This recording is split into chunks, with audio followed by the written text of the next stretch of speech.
This one decided to go off on the 3rd. The National Weather Service in Grand Rapids has issued a tornado warning for east central Berry County in southwest Michigan, northwestern Eaton County in south central Michigan, until 8:15 p.m. Eastern Daylight Time.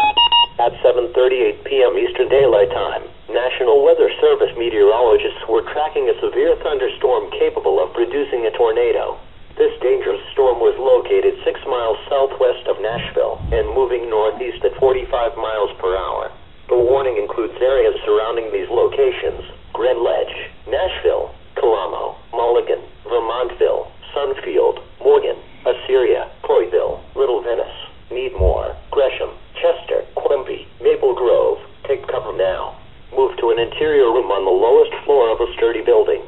Avoid windows.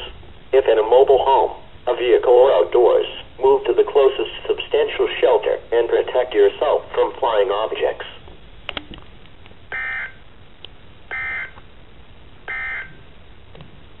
The severe thunderstorm warning for southern Kent County, which prompted the warning as we didn't move out of the warning. Okay. You know, I said this one went off on the 3rd.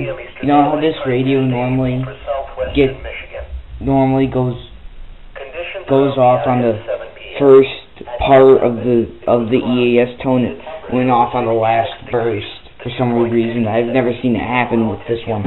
I'm still exchanging it due to the fact it's missing alerts. It's missing alerts, and I'm going to exchange it for the newer version. The newer one does the same thing.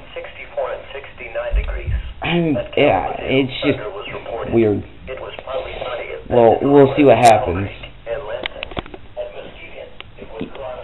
And this is my 14th EAS.